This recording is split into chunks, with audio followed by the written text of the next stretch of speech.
Please join me in the chalice lighting word.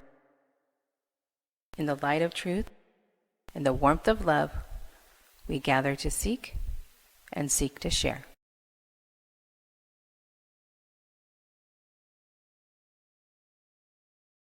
Let us settle into our space and prepare our hearts for worship.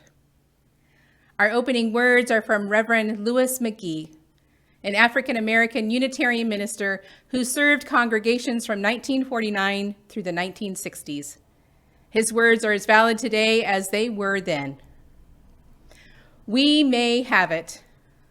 Millions upon millions of people everywhere are drifting from the old formulations, no longer willing to view the ancient myths as religious truths. They are looking for a vital modern religion with a personal and social imperative. We may have it. I think we do. Our religion is a religion of social concern, a religion of intellectual and ethical integrity, a religion that emphasizes the dynamic conception of history and the scientific worldview, a religion that stresses the dignity and worth of the person as a supreme value and goodwill as the creative force in human relations.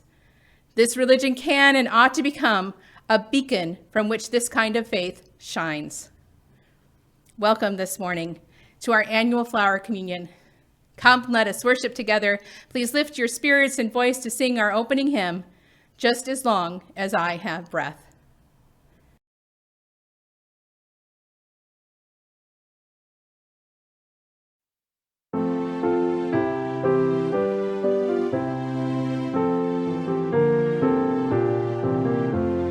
Just as long as I have breath, I must answer yes to life.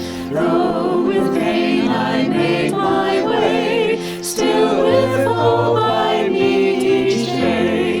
If they ask what I did well, tell them I said yes to life.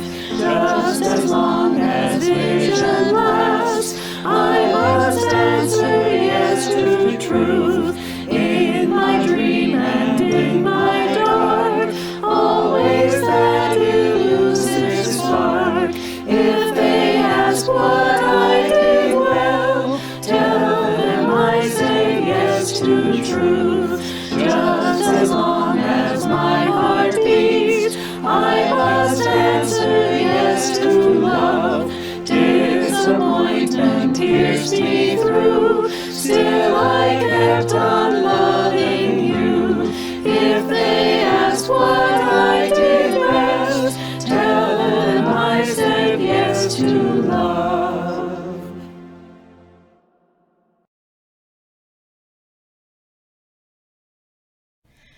During our Flower Communion service, we take time to honor our high school seniors. This year we have two seniors, Asher Woods and Spencer Smith. I recorded a Zoom conversation with them to ask them about the highlights of this past year and what they hope for their future. Here is that video. So we are with Spencer and Asher, who are high school seniors this year in our congregation, and they're joining me to tell me a little bit about their highlights over this past year, as well as what's coming up in their future. So let's start with highlights. And why don't we have Asher go first this time, and we'll have Spencer go first next time. How's that? So Asher, what are some highlights from this past year?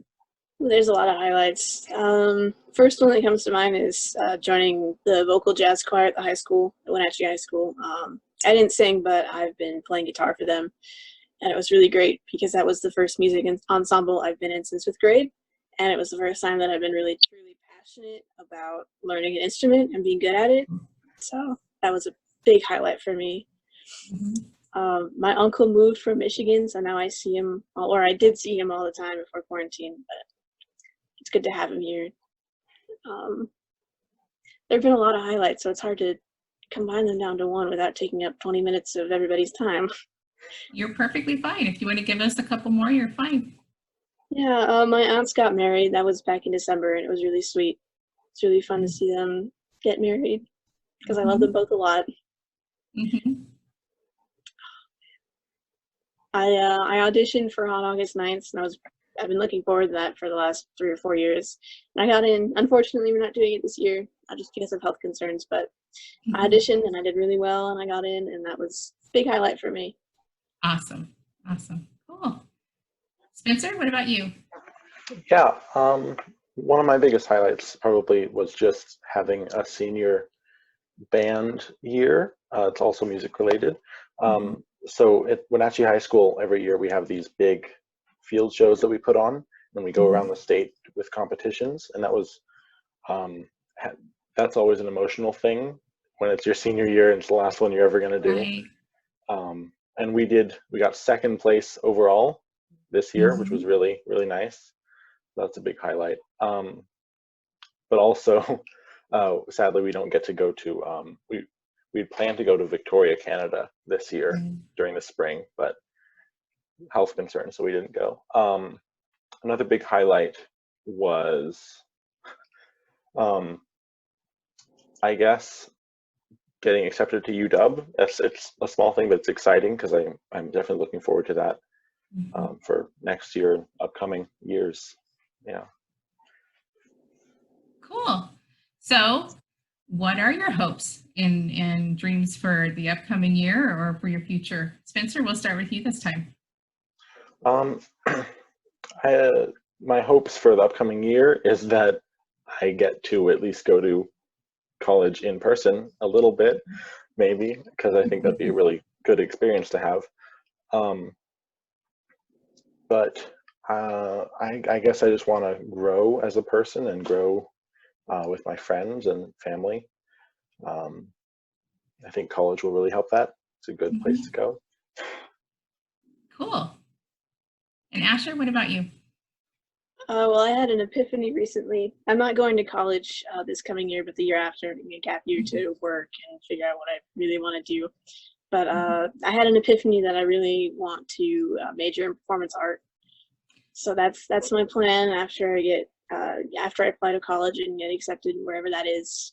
And I really just want to take this chance between now and when I go to college to just live and have a good time, get some work done. It's really important to me to be financially stable so I can support other people. That's always been a big value to me. So that's kind of my plan. Awesome. Both of you, we are so proud of you as a congregation, and try not to get teary-eyed here, but you guys have both grown so much in our congregation, and especially this last year, I've seen the leadership of both of you stepping up and leading our younger youth, and I'm so grateful for you being there and stepping up and being the leaders that you are, and it's been awesome to watch you grow into that and claim that this year. So I wish you all the best. Thank you. Yeah, thank you. Let us raise our hands in the spirit of blessing to send our love, our gratitude, and our appreciation of these two wonderful young adults. May you be blessed with challenges you can overcome, blessed with joy you fully celebrate, and blessed with the comfort you are never alone. Amen.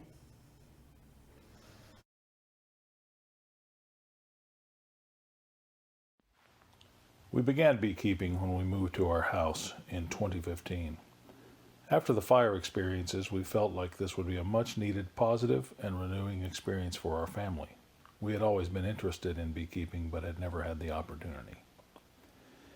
It is definitely an interesting and rewarding hobby, though sometimes difficult and only occasionally painful. These are just a few of the flowers that are blooming in our yard. There are many different types, plus we live near orchards and OMI gardens so that the bees have plenty of choices. We also have quite a field of dandelions in the spring.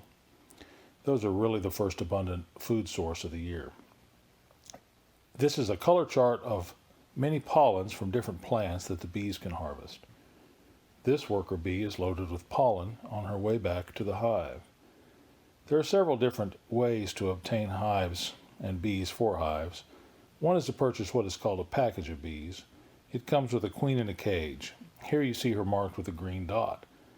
The package of bees contains 3 or 4 pounds of bees. The queen cage is installed in the hive, and those loose bees are poured onto the hive. They free the queen and move into the hive box. This spring we also caught a swarm. We brought it home and installed it in its own hive. Later I combined another hive that had lost its queen on top of this swarm hive. It seems to be doing well now, and this video is a shortened edit of a hive inspection of that new colony. We use pine needles and cones in the smoker that we collect from our yard. The smoke supposedly triggers a defense response in the bees such that they think fire is coming and they go inside and start eating honey. That has the effect of bringing some out of the sky and essentially calming them down. Today the smoker is not really cooperating with me, but there is adequate smoke to get the job done.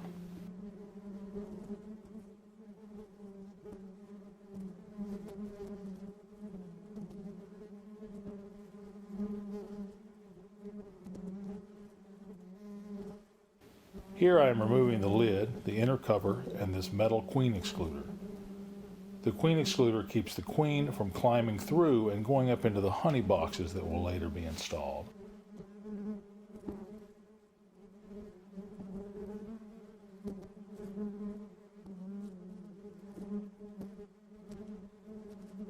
Using a hive tool, I remove the individual frames to inspect them and to see if there's a healthy pattern of nectar, pollen, and also new bee production or brood.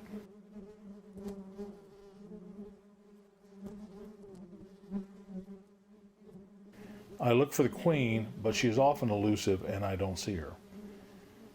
Only the signs that she is healthy and busy at work. The light brown cells you see on this frame are what we call capped brood. Those are bees that are growing inside of the cells and will later emerge. That is a good sign that the queen is healthy and laying eggs. Here I remove the top box from the hive to inspect the lower box.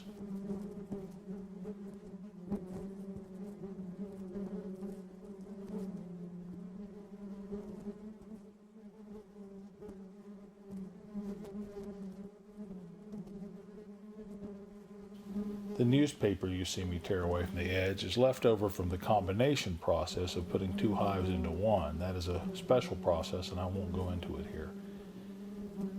Here's a close-up of a frame that shows pollen inside the cells, if you look closely, and also some capped brood.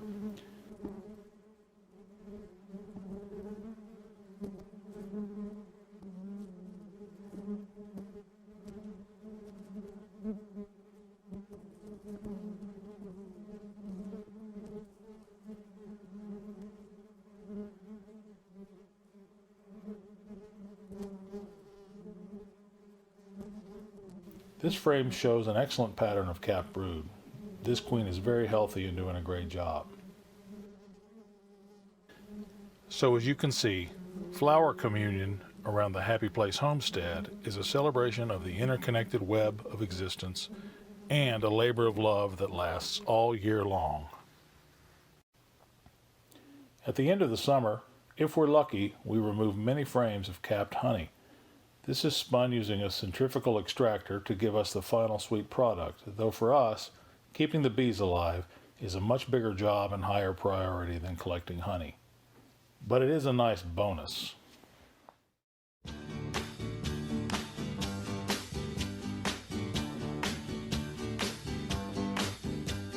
Sugar, oh honey, honey, you are my candy girl, and you got me wanting you.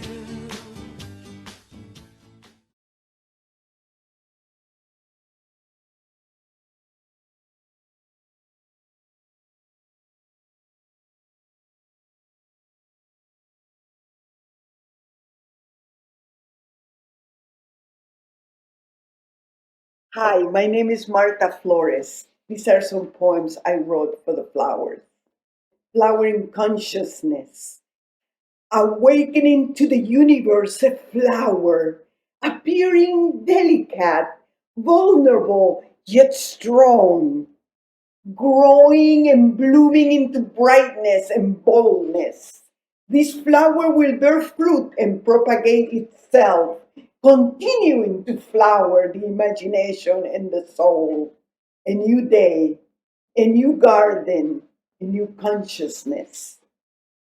This one is called Her Inflorescence, Calla Lilies. calla lilies, symbols of peace and restfulness, unique among the flowers, one large petal folding, curving, and unfolding into a sensual, lovely flower. This is for the autumn. Your inner strength radiates warmth. Your soul is gentle, painted in hues of reds and golden yellows. Your inner strength is a veil of wind which wipes the dust from nature. You walk about caped in a tunic of leaves. Then you doze off for a long siesta, resurrecting yourself in the spring in a rainbow of flowers. And the last one is the spring. A rhapsody of color is spreading all over the hills. My little garden is smiling with flowers around its face. Spring has arrived at the slowest pace. The birds are letting me know that time is not a race. Spring has arrived. Nature is awake. The earth is alive. Thank you.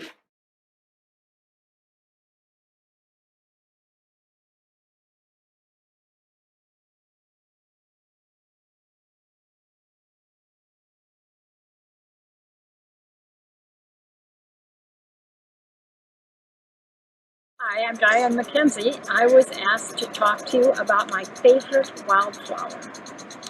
Well, I think my favorite wildflower is the one I happen to be looking at. Or perhaps it's the one that I was finally able to identify. But if we talk about appreciate instead of favorite, I think I could say that I appreciate the buckwheats, Ariagonas. They have lovely flowers, they have lovely leaves, they bloom for a long time, and they tend to grow places that other plants aren't willing to grow. When I first started learning about wildflowers in about 2010, I had a wildflower book, and it said that the desert snow buckwheat was a rather unattractive species. Right away, that made me feel I needed to defend the desert snow buckwheat, which I thought was quite beautiful. You can see it has sort of a white pink flower. It grows when it blooms in abundance. It's a lot of it, it's beautiful. It also blooms late in the season, August, September, when nothing else is willing to bloom. And like all the Ariagonas, it tends to grow where other things aren't willing to grow. So I'm willing to say that the desert snow buckwheat, Ariagona nudum, is my favorite wildflower. This fall and late summer, when you're walking along the loop trail on this side of the river, on the east side, you'll see lots of blooming desert snow buckwheat. Be sure to tell it that it's beautiful. And you can tell it that you know someone who told you that it is her favorite plant. Thank you.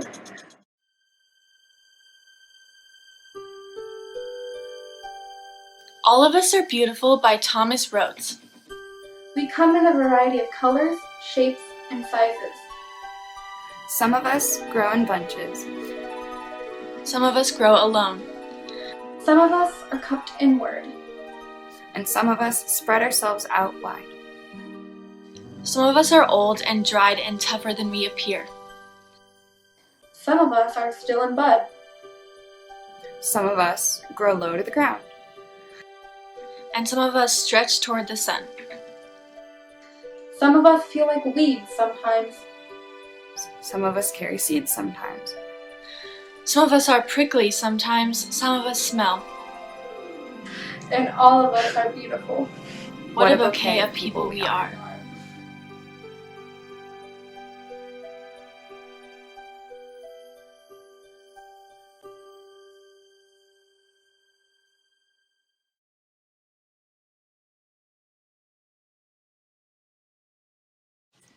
Flowers have power, and we're celebrating them today as part of the annual flower communion.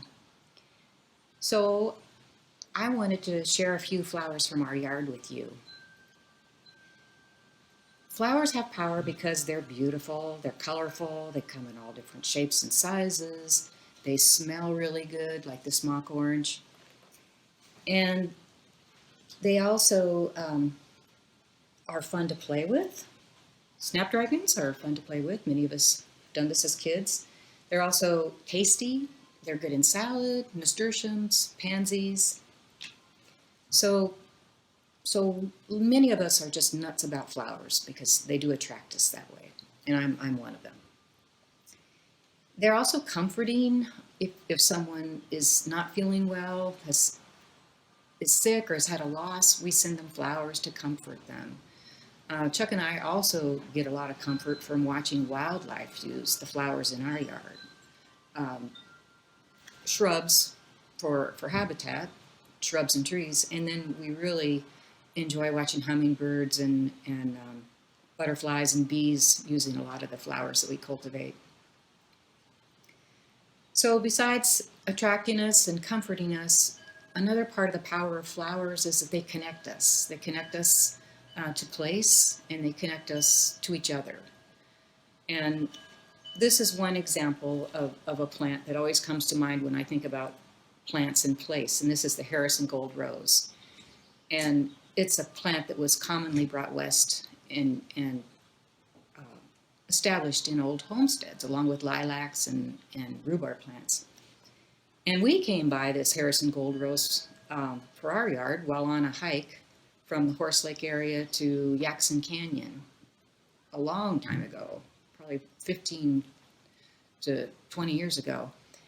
And so we started a cutting, brought it home, planted it in our yard, shared a cutting with our friends. And so every time this rose blooms in the spring, I think about that hike, and I think about those homesteaders, and I think about our friends.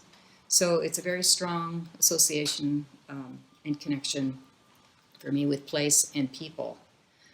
The mock orange has that same kind of association for me with Moses Coulee, because I think that's the first place I really got to know this shrub when it was blooming one night around the summer solstice, actually, and when we were trapping bats. So those are some of the power of flowers to me, and I just want to share some of that power with any of you that might like cuttings of the Harrison Gold Rose, or any seedlings that I could share from our yard of some of these other plants. The Unitarian Universalist Flower Communion Service, which we are about to celebrate, was originated in 1923 by Reverend Dr. Norbert Čapek, founder of the modern Unitarian movement in Czechoslovakia. When the Nazis took control of Prague in 1940, they found Dr. Čapek's gospel of the inherent worth and beauty of every human person to be, as Nazi court records show, too dangerous to the Reich for him to be allowed to live. Dr. Čapek was arrested and sent to Dachau. This is where the roots of this annual service originate. One day, while he was at the concentration camp, Čapek decided to gather flowers and was confronted by a Nazi soldier. The soldier demanded to know why Čapek was gathering what the soldier viewed as weeds. "Sergeant, don't you know that weeds are only flowers growing where people don't want them? Besides, in this camp, we prisoners are grateful for any sign of life we can find, so they may be weeds to you, but they are flowers to us." Čapek went on to explain to the soldier he was gathering the flowers for a church service, and when questioned by the soldier how he could have a church service if the people didn't have a building, Čapek replied, "We believe that going to church is most of all a frame of mind. If even a few people gather to worship together and celebrate the gift of life, it doesn't matter. They don't have a building. They must respect each other and work for the common good. That is what's most important." Then the soldier told Čapek that the commandant was afraid he was hiding weapons among the flowers, and so he was watching Čapek very carefully. To which Čapek replied, A flower might be a very good weapon if one only knew how to use it. It is because flowers are free and meant to be given away that they are beautiful. Only when they are freely given do they have the proper meaning and can be used for weapons of good. These flowers are for the people who come to this church to give to each other. They are very little things, but they can mean a great deal if you want them to. They can represent the value that we have for one another, the beauty we see in a friend's face, the hope that we have for the future. They can also represent the many different gifts which we have received from life, our various talents and skills and abilities which we share with each other all the time and which we are blessed by. We don't usually realize that our present comfort and happiness is the result of many people's contributions, but it is. The sharing of flowers with those we love can help us to see that this is so, and it can make us more deeply grateful for all that we have. After which Chopik offered the soldier a flower and these final words. A flower cannot tell the race or language of the one who picks it. All it asks is that it be appreciated and shared. This gentle man suffered a cruel death, but his message of human hope and decency lives on through his flower communion, which is widely celebrated today throughout UU congregations.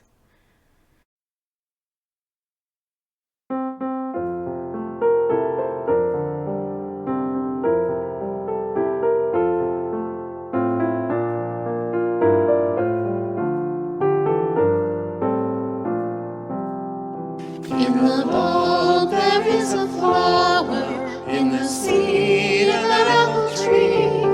In cocoons a hidden promise, butterflies will soon be free. In the cold and snow of winter, there's a spring that waits to be unrevealed until its season, something God alone can see.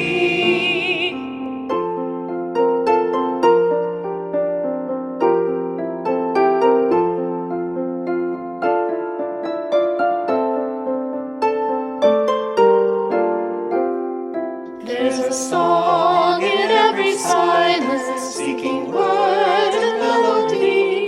There's a dawn in every darkness, bringing hope to you and me. From the past will come the future, what it holds a mystery, unrevealed until its season, something God alone can see.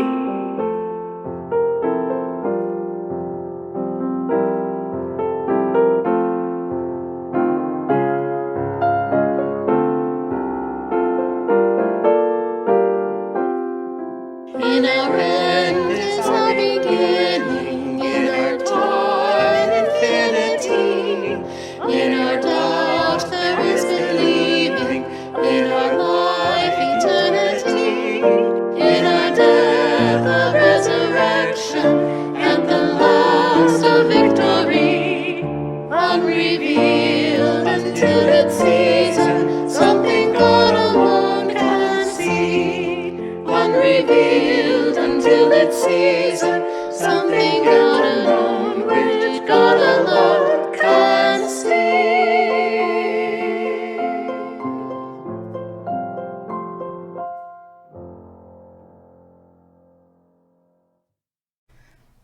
I come to you today struggling. I'm struggling with the pain in the world right now and trying to inspire hope for you. I am struggling with my own fears and heartbreak and trying to comfort yours. This service is meant to lift up and celebrate our gifts and talents. It is meant to remind us of our connections to each other. And I'm struggling with how simplified a message that is right now. The very roots of this flower communion service has so many lessons for us and call us to a more complex being in our world. We don't need a building to be a church, to worship, to be in community, to be in relationship. The spirit of this community is larger than our building alone, and we are able to maintain that spirit of connection wherever we are. Let us remember this each time we feel disconnected or alone. Human life is precious and valued. This is why our UU values call us to lift up Black lives, Latino-Latina lives, LGBTQI+ lives, Indigenous lives, and so many more who do not have the ability to realize their life is precious and valued. It is why we cannot affirm all lives matter. However, it is why we strive to work towards a time when we can exclaim with our loudest voices that truly all lives do matter. This flower communion started in a Nazi concentration camp, and that alone reminds us not all lives matter. Radical love is what is needed right now. During the Unitarian Universalist virtual prayer vigil on this past Tuesday evening, Everett Thompson, an UU African American, challenged us to stretch our faith. And Alondria Williams, another UU African American, preached to us we needed a radical love, which isn't wishy-washy, but full of strength and conviction. This radical love calls us to be uncomfortable, to use our voices to end racial injustice, to speak up when false information is distributed, and to put ourselves at risk for those who deserve to feel that love just as much as we do. It asks us to recognize our privilege and to learn how to be better allies with people of color. The hope we can find right now is through our connections with each other. Chopik was picking those flowers as a resource to inspire hope in the people he served. It was a small token that each were able to give and receive. And in that, there was a gratitude present because they were a community of living people interconnected in their suffering and in their love. We may not be able to give each other flowers right now. However, what we can do is start looking at what resources we have, what talents we have, what knowledge we have. All of these we can share with each other. We don't know what our world will evolve to be in the near future or in the distant future. However, because we have each other and because we have a wealth of resources, knowledge, talents among us, we know we will be fine and we will survive. We know we will not be alone. We know we will be held up in the spirit of our community. Let us lift up this message and these lessons and the lessons of interdependence, worth, hope, and power. Vern, Diane, Ivy, Natalie, Bree, Martha, and Nancy shared with us today. May we know them in our hearts. May we live them in our lives, and may we speak them in our words. Amen. Our prayer is from Reverend Egbert Ethelred Brown, a Jamaican-born Unitarian minister who served Unitarian churches in Jamaica and then established the Harlem Community Church in New York. He served as a minister to these communities from 1912 to 1940. Just as with Reverend McGee's words, Reverend Brown's words are just as relevant today as they were when he first shared them many decades ago. As we face a troubled and puzzled world, we too are troubled and puzzled.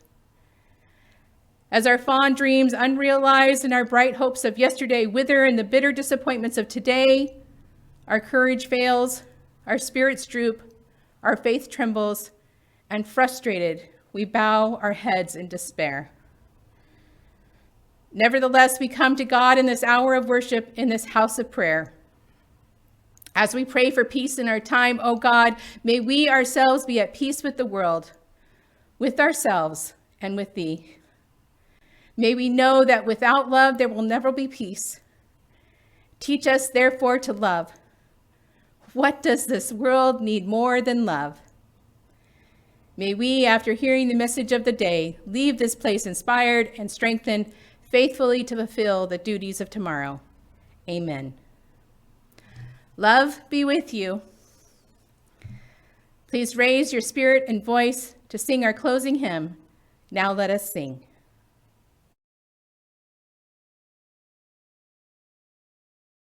Now let us sing to the power of the faith within. Now let us sing to the power of the faith within. Lift up your voice, be not afraid.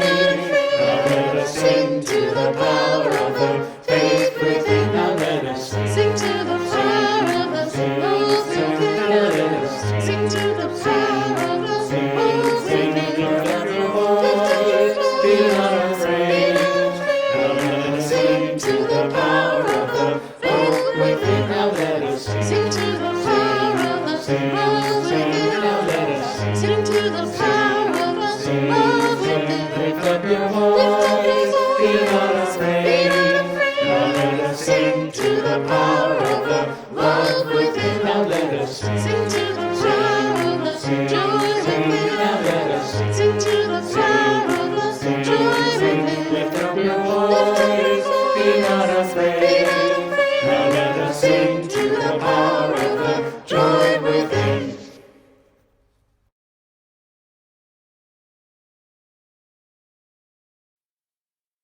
Please join me in the chalice extinguishing words. We extinguish this flame, but not the light of truth, the warmth of community, or the fire of commitment. These we carry in our hearts until we are together again. Please raise your hands in the spirit of connection for our closing song. Carry the flame of peace and love until we meet again. Carry the flame of peace and love until we meet again. Peace train sounding loud, glide on the peace train. Gisekaya, come on, peace train.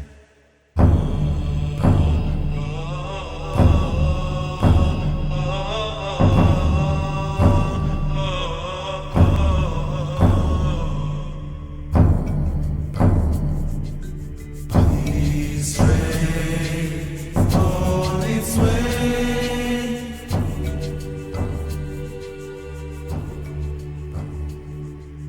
I've been happy lately, thinking about the good things to come, and I believe it could be, someday it's going to come. Well, I've been smiling lately, dreaming about the world as one, and I believe it could be, someday it's going to come. Someday it's going to come, come take me home again. Come on the peace train. Someday it's going to come. Come on the peace train. And take me home again.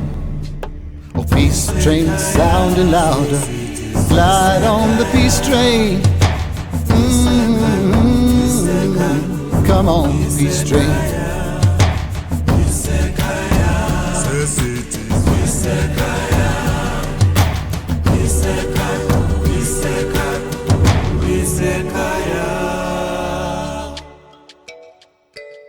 Cause out on the edge of darkness there rides a peace train. Oh, peace train, take this country, come take me home again. Oh, I've been smiling lately, thinking about the world as one, and I believe it could be, someday it's going to come. Someday it's going to come, come take me home again. Come on the peace train. Someday it's going to come. Come on the peace train. Take me home again. Someday it's going to come. Someday it's going to come. Someday, someday, someday it's going to come. I've been crying lately, thinking about the world as it is. Why must go on hating? Why can't we live in bliss?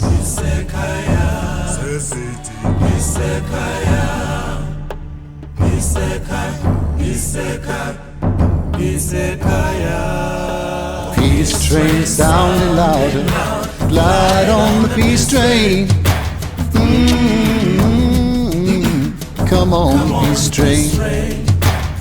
Someday it's going to come take me home again. Come on, peace train. Someday it's going to come on, peace train. Take me home again.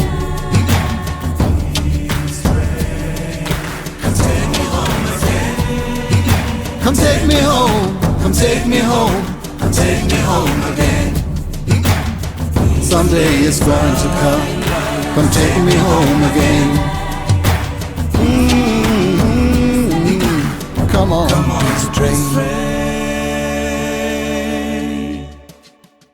Someday it's going to come take me home again.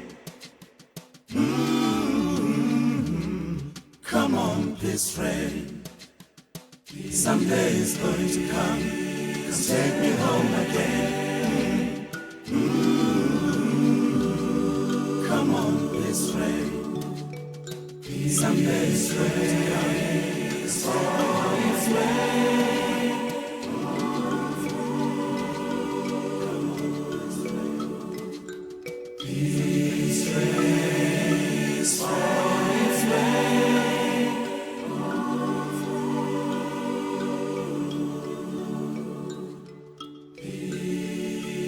Cause out on the edge of darkness, there rides a peace train. Peace train, take this country. Come take me home again. Come take me home again. Come take me home.